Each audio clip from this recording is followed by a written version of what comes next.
cover-up case of Ted R. Schmidt, 9/3 of 1999. My granddaughter is we're working on the newspaper. This part that she's going to be reading is a conflict tirade. It's a tirade confrontation. Confrontation. Same difference. Mm-hmm. Now she's going to read this so that you understand how they twisted this to look like it was all Ted. And this is a kind of a long paragraph, so I want you to bear with me on the time. A long article. Mm-hmm. Go ahead. Smelser fixed plates for her and her kids and Schmidt. As she was putting the steak knife on their plates, Ted started saying crazy things to her, blatantly Smelser and complaining about the food. I can't remember all the exact words because they were really crazy. Smelser told deputies sometimes when he gets to drinking, he says crazy things. Whatever Schmidt said, one witness told deputies he called his girlfriend fat during an obscenity-laden deluge.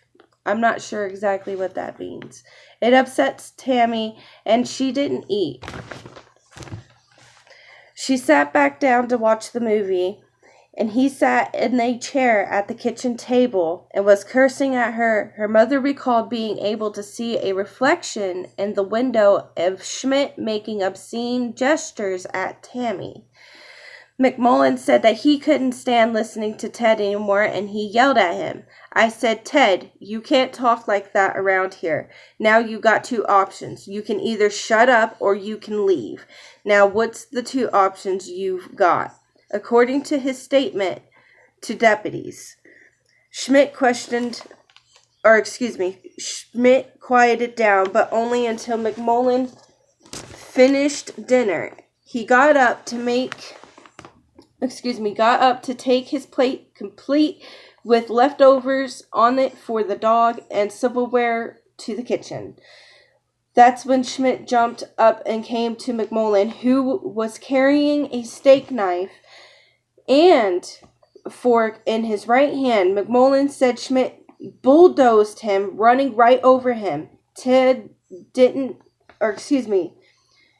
The dinner went flying, and Smelser recalled, he just jumped up and ran into me, smacked me down, and that's about the size of it, as far as I can tell, McMullen told detectives. When he asked about the knife, a stainless steel blade with a plastic handle, he says the blade was facing forward toward Schmidt. Deputies said they later found the knife blade separated from the handle and wiped off and left near the kitchen sink. I guess the blade popped out of it. McMullen said the blade broke off the knife afterwards. McMullen and his girlfriend Rhodes reenacted the struggle.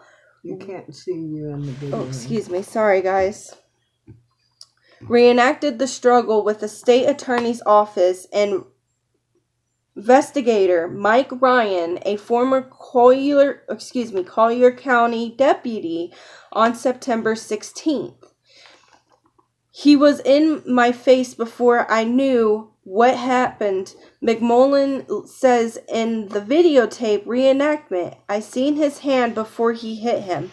Rhodes says in the video as she interrupts and shows how McMullen fell during the fight. With McMullen watching, it was like he was flying through the air. Schmidt and McMullen were chest to chest during the struggle, but McMullen said that he didn't stab Schmidt in self-defense. McMullen said that he was semi-conscious and then blinded by blood as he fell backward, but Schmidt continued the attack, kneeling on him. McMullen said that he held onto the knife and fork during the struggle. No one saw how Schmidt was stabbed, investigators say. Sometime during the attack, McMullen, since the blade of the steak knife separated and flew away from the handle, Ryan's report says. Schmidt family doubts that scenario. He knows how to fight, and he would have gotten near that knife.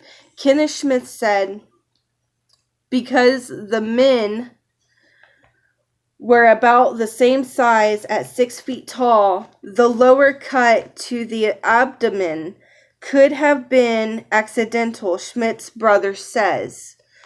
Schmidt had to be pulled off of McMullen by the 51-year-old Rhodes and her daughter, Smelser. Rhodes recounted to Ryan in the video Schmidt's brother. There. Nowhere in the statements is that fact. They were coerced. Go ahead. Said if Ted was enraged, it would take more muscle than 2 women could muster to pull him off of McMullen. I think he got rushed. Kenneth Schmidt said that he describes a scene that has McMullen stabbing his brother while 2 other men held Schmidt for him. The cuts between the fingers and the cuts on the thigh to Schmidt's calf and then on the bottom of his foot led Kenneth to believe that his brother fought back.